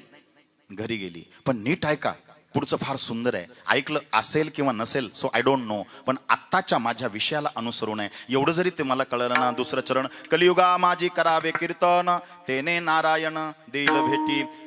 2ऱ्या दिवशी काय झालं, पंढरपूरच्या मंदिरात एक कुष्ठ झालेला माणूस, ज्याच्या अंगातून रक्त आणि पू येत होता, अंगावर माशा भनभन करत होत्या, रक्त पू येतंय, वास येतोय. घरच्यांनी त्याला काढून दिलं घराच्या बाहेर. सुना सुद्धा भाकऱ्या फेकून वाढताय. सख्खी बायको सुद्धा जवळ जात नाही, नातवांना भेटू देत नाही. रात्रीच त्याने घर सोडलं. मजल दर मजल करीत करीत पंढरपूरला आला. चंद्रभागेचं स्नान केलं. त्याला वाटलं आता चंद्रभागेमध्ये जीव द्यावा, पण पांडुरंगाला पाहिल्याशिवाय कसे काय डोळे झाकू. पुंडलिकरायचं दर्शन केलं आणि पांडुरंगाच्या मंदिरात आला. धडा धडा धडा पांडुरंगाच्या पायावर डोकं आपटायला सुरुवात केली. मरतो देवा, नाही जगायची इच्छा. अरे बायको सुद्धा भाकर फेकून वाढते रे, काय करतो अशा घरामध्ये जगून. अरे पंढरीचा हाडाचा वारकरी आहे, तुला पायची इच्छा रे देवा. म्हणून आता आलो, आता शेवटचं दर्शन झालं. रूप पाहता लोचनी सुख झाले ओ सजनी. मला जगायचं नाही, मला मरायचंय. पण सांगू, मंदिरातले पुजारीही पळून गेले. याचा अंगाचा वास येत होता, रक्त पू येत होतं, दुर्गंधी आहे, अंगावर माशा बनतायत. पण ज्याचं कोणी नसतं ना, त्याचा माझा देव असतो. येग येग विठाबाई माझ्या पंढरीची आई. नामस्मरण करत देवा. मरतो आता. डोकं आपटत असताना पांडुरंगाने मूर्तीचे हात जे होते ना, ते कमरेवरले काढले आणि त्याचे खांदे धरून त्या आजारी माणसाला उभं केलं. मरू नको, अरे असं मरणं पाप असतं. अजून तुझे भोग भोगून तुला संपवायचे आहे, आणि भोग भोगून न संपवता तू जर स्वतःचा प्राणत्याग केला तर राहिलेले भोग तुला भोगायला चक्र व्याजासहित परत जन्म घ्यावा लागेल. नीट ऐका, हे टाइमपास नाहीये, चक्र व्याजासहित तुला यावं लागेल. म्हणून मरू नको, भोग भोगून संपव. एक कवी म्हणतो हिंदीमध्ये, जो प्राप्त है वही पर्याप्त है. जे मिळालंय ते स्वीकारा, ते सुख असू द्या नाही तर दुःख असू द्या. तुमचे भोग तुम्हालाच भोगून संपावे लागतात. याच्यात तुमच्या घरच्यांची चुकी नाही, तुमच्या संतांची नाही, तुमच्या गुरुची नाही, तुमच्या देवाची तर अजिबात नाहीये. केले कर्म झाले तेची भोग आले, उपजले मेले ऐसे किती. तो म्हणला, देवा लहानपणापासून आईच्या पोटात होतो तशी वारी आहे. जन्माला आल्यावर सुद्धा आईने वारी केली रे मला कडेवर घेऊन, आणि त्याची ही फलश्रुती. अरे घरातले मला बाहेर काढतात, काय करू जगून. का झालं असं, का झालं असं. माझ्या पांडुरंगाने तुकोबाचं प्रमाण दिलंय. लक्ष द्या, पांडुरंग त्या आजारी माणसाला तुकोबाचं प्रमाण देऊन सांगताय. तुकोबा म्हणले, तुका म्हणे पापे आली रोगाची आरोपी. बाबा मागच्या जन्मातलं पाप आहे, आता तुम्हाला ह्या रोगाच्या स्वरूपात आलं, ते भोगावंच लागेल. मला नाही जगायचं. पांडुरंगाने कृपा केली. ऐका बर का, विधीने लेख भाळी लिहिला, तो न चुकीची कवनाला. तदनुसार प्राणी मात्रांना भोगणे प्राप्त असे की, कोणा लागी जावे शरण मजवरी कृपा करील कोण. सोडविल व्याधी पासून ऐसा कोण समर्थ. पण केले कर्म झाले त्याची भोग आले, उपजले मेले ऐसे किती. जरी असलं तरी नाथ बाबा किती गोड बोलतात. एका जनार्दनी भोग प्रारब्धाचा, हरी कृपे त्याचा नाश झाला. म्हणून अध्यात्म केलं पाहिजे, येणारं दुःख कमी होतं. बाबा आत्ताची आत्ता लोहगावला जा. कोण म्हणतंय? पंढरपूरचा पांडुरंग. बाबा आत्ताची आत्ता लोहगावला जा, जिथं माझ्या तुकोबांचं कीर्तन सप्ताह चालू आहे. नीट ऐका हा. म्हणले काय करू जाऊन? लय वैद्य केले, लय दवाखाने केले, लय आयुर्वेद केलं, होमिओपॅथिक केलं, ॲलोपॅथिक केलं, इकडं जाय, अमुक आहे, तिकडं जाय, सगळं केलं. आता जगायची इच्छा नाही. तू ऐक तर खरी वेड्या, जिथं दवा काम करत नाही तिथं दुवा काम करते, आणि जिथं दुवा काम करत नाही तिथं दवा काम करते. कळतंय तुम्हाला? काही काही पेशंट दवाखान्यात बरे होत नाही, ते मंदिराची रक्षा त्याला मुखात टाकल्याने, पाण्यात टाकून पाजल्याने सुद्धा बरे होतात. का? तिथं त्याला दवा नाही, कारण तो शारीरिक आजाराने नाही, तो मानसिक आजाराने आजारी असेल. शारीरिक आजार लवकर बरे होतात, मानसिक आजार अध्यात्माने बरे होतात. लक्षात घ्या. जा तिथं जाऊन काय करू? माझ्या तुकोबांच्या कीर्तनाला रात्री एक आजीबाई जेवढे पावलं चालत गेले, तिचं अमुक अमुक नाव आहे, जेवढे पावलं चालत गेली कीर्तनाला तेवढे पावलं चालत जायचं पुण्य तिच्याकडनं घे, तुझा आजार बरा होईल. काय तोडगा सांगितलाय पांडुरंगाने? माझ्या, लक्ष द्या हा, काय शब्द आहे हे. नुसतं असं वर बोलतोय, साधं वाटतंय तुम्हाला, पण किती जिव्हाळ्याचा प्रसंग असेल. माझ्या तुकोबांचं कीर्तन लोहगावला आहे, त्या कीर्तनाला, माझ्या तुकोबांच्या कीर्तनाला एक अमुक अमुक नावाची आजीबाई, बुजुर्ग स्त्री, वृद्धपकाळ आलेला जवळ तिचा, ती चालत चालत गेली. जेवढे पावलं चालत गेली तेवढं पुण्य तिच्याकडून घ्या, तुमचा आजार बरा होईल. नक्की? या तीनास्त्यत्र संशय घेऊ नको. मजल करत करत करत तो देहूला आला. किती कमी वेळात आला, कारण घड्याळ थांबत नाही, कीर्तनात पटकन पोहोचतो. पंढरपूरवरून देहूला, आपला लोहगावला आला. लोहगावला आला तर ती म्हातारी दळीत होती. जात्यावर दळीत असताना तो अंगणात उभा राहिला. आजी अमुक अमुक नाव का तुझं? म्हणली हो. कुठून आलास रे? तिकडं थांब, लहान लहान लेकर आहे माझ्या घरात, मोठं कुटुंब आहे 25-30 जणांचं, त्यांना आजार होईल तुझा. रडत होता तो. आजी तू तुकोबांच्या कीर्तनाला रात्री गेली होती का?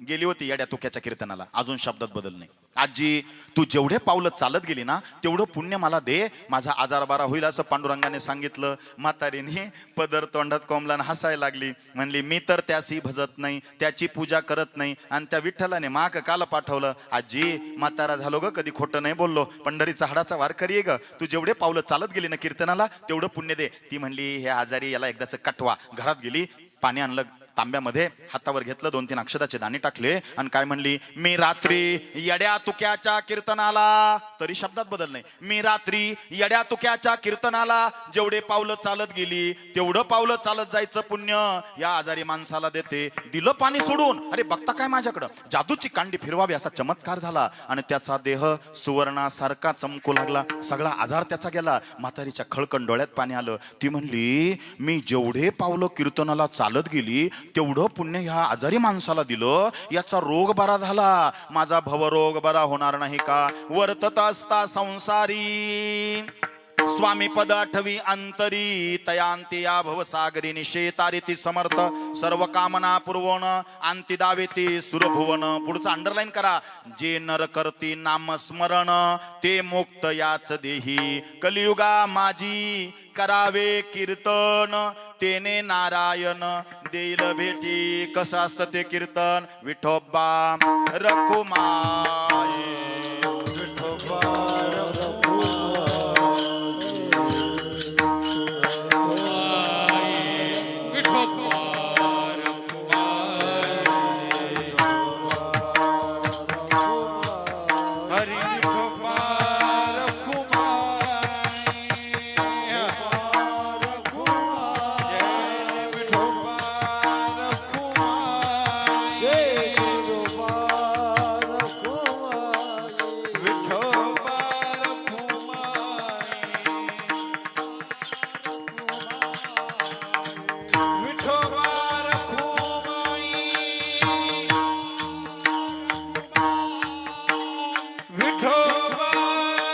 भजन करा, टाळी वाजवा, हात वर, हात वर, हात वर, हात वर, सगळ्यांच्या हात वर, हात वर.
कलियुगा माझी करावे कीर्तन तेने नारायण दिल भेटी. आता पूर्वीच्या काळाला कसं असतं माहिती का? कीर्तन म्हणजे काय? संवाद असायचा, वाद नसायचा. हल्ली काय झालं, कीर्तनात वाद जास्त व्हायला लागला, संवाद कमी आहे. संवाद कसा असायचा?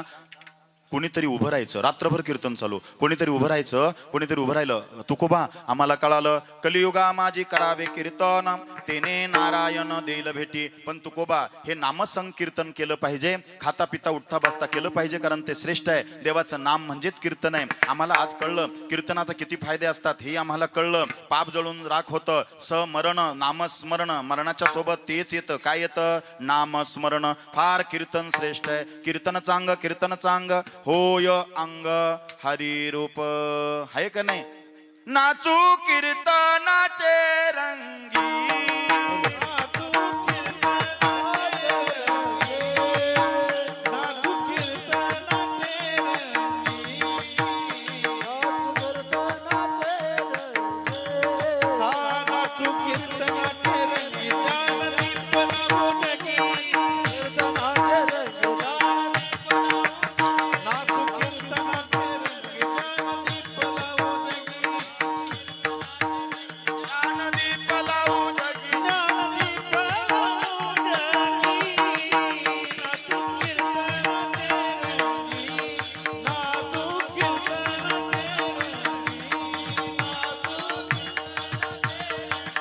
म्हणा म्हणा म्हणा.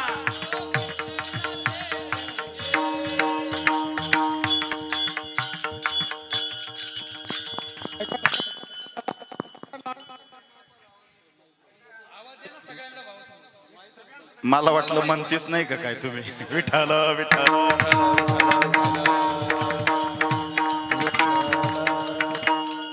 कलियुगा माझी करावे कीर्तन तेने नारायण देईल भेटी. संवाद असायचा, वाद नसायचा. कोणीतरी उभं राहिलं, तुकोबा तुकोबा काय? माझ्याकडे लक्ष द्या, इकडे बघा, इकडे बघा सगळ्यांनी. इकडे बघा तुकोबा, आम्ही आजपासून नामसंकीर्तन करू, पण त्याला उपवास वगैरे धरायची काय गरज आहे का? तुकाराम महाराज म्हणले नाही, टिचून जेवा. अभंगाचं पहिलं चरण युक्त हरण. आयुक्त हरण लागे वा वा वा, क्या बात! जय हो जय हो. युक्त हरण लागे हरी बोल.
दादांसाठी टाळ्या वाजवा आणि यांच्यासाठी पण वाजवा. हे किती छान आहे. हा टाळ छान वाजवतायत, ते तयार आहेत हे माणसं. म्हणून बालपण शोभत संस्काराने, बरं का.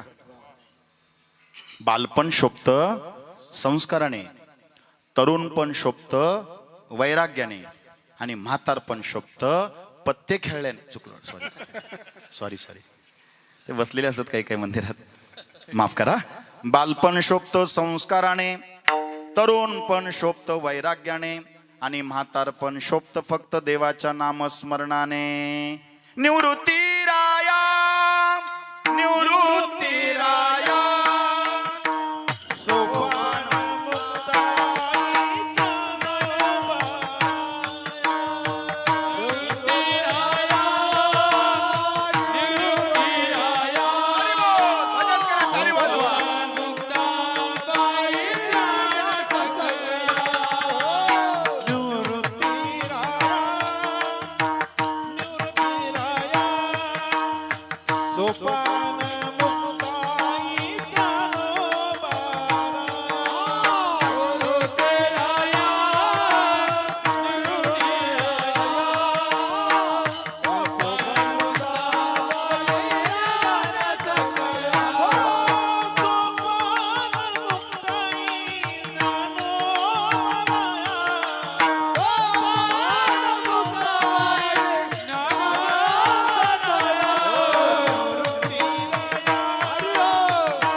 ज्ञानोबा माऊली तुका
युक्तारण लगे आणि साधने अल्प नारायणे दाखविले कलियुगा माझी करावे कीर्तन तेने नारायण देईल भेटी.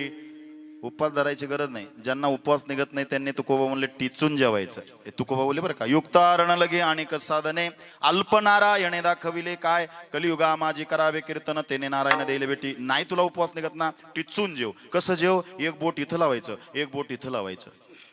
इथली जागा इथल्यासारखी कडक होईपर्यंत जेवायचं. शेवटचा लाडू इडवर आला पाहिजे इथपर्यंत, इतकं कडक जेवायचं. युक्तारण लगे आणि साधने अल्प नारायणे दाखविले कलियुगा माझी करावे कीर्तन तेने नारायण देईल भेटी. एक जण म्हणला, उभा राहिला निम्या रात्री 11 वाजले, म्हणले तुकोबा आम्हाला काय कीर्तन हे नामसंकीर्तन करताना उपवास धरायची गरज नाही, आम्ही पोटभर जेवू पण नामसंकीर्तन करू, पण आम्हाला काय काम धंदा व्यवहार सोडायची गरज आहे का? अजिबात नाही. तिसरं चरण, न लगे सांडावा. पटकन, न लगे सांडावा लौकिक व्यवहार घ्यावे वनांतर भस्मदंड कलियुगा माझी करावे कीर्तन तेने नारायण देईल भेटी. धंदा पाणी व्यवहार व्यापार सोडायची गरज नाही. तो म्हणला मला व्यवसाय ना वेळच मिळत नाही. तू म्हणले काय उभा आहे, काय व्यवसाय करतो? तो म्हणला मसाल्याचा व्यापारी आहे मी, ट्रकच्या ट्रक मसाले विकतो. काय काय विकतो? तो म्हणला विकतो जायफळ, मायफळ, कायफळ, मिरे, जिरे, हिंग, अजून लई मोठी लिस्ट आहे मसाल्याची पण वेळ पडत नाही ना, झाली संपले. काय विकतो? काय फळ. तुकाराम महाराज म्हणले हाच तुला उपदेश आहे, आता कुठं जायची गरज नाही. काय फळ म्हणजे काया हे फळ आहे. काया हे ही काया म्हणजे फळ आहे, पण ते मायेच्या आधी नाही म्हणून ते माय फळ आहे. आणि माय फळ आहे म्हणून 4 लोक घेऊन जाते ना शेवट. जायफळ मसाल्याचेच पदार्थ आहे ना. काय फळ मायफळ म्हणून एक दिवस रामनाम सत्य जायफळ, पण ते जायफळ असून सुद्धा त्याला होतं मिरे. माझ्यासारखा कीर्तन कोणी नाही, कीर्तनकार कोणी नाही रे, मिरे. कळतंय का? आणि जो म्हणतो मिरे मिरे त्याची एक दिवस चांगली जिरे. मसालेचे ना, हा जिरे. काय फळ मायफळ म्हणून जायफळ, पण त्याला होतं मिरे मिरे. जो म्हणतो मिरे मिरे त्याची एक दिवस चांगली जिरे, आणि ज्याची एक दिवस जिरे त्याला कोण हिंग? कोण विचारतं त्याला? न लगे सांडावा लौकिक व्यवहार घ्यावे वनांतर भस्मदंड कलियुगा माझी करावे कीर्तन तेने नारायण देईल भेटी. तुकोबा आता कळालं आम्हाला, आता कळालं समारोप करायचा तुकोबा, आता कळालं आम्हाला. मग तुम्ही एवढ्या सगळ्याचा अनुभव घेतलाय का? म्हणे घेतलाय. मी सगळं अनुभवलंय, योग याग विधी सगळं अनुभवलंय, पण मला नामाविनं सगळं व्यर्थच दिसतंय. शेवटचं चरण, तुका म्हणे माझा अनेक उपाव, तुका म्हणे माझा अनेक उपाव, तुका म्हणे माझा अनेक उपाव, तुका म्हणे माझा अनेक उपाव. तुका मान माझा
वाव्य नामे विन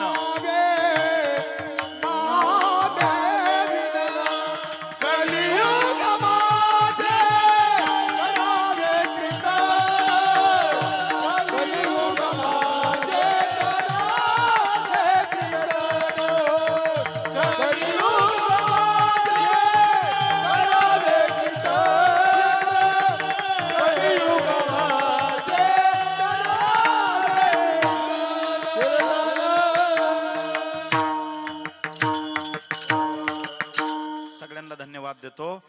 आता तुमचं नाव घ्यायला वेळ नाही ना माझ्याकडे.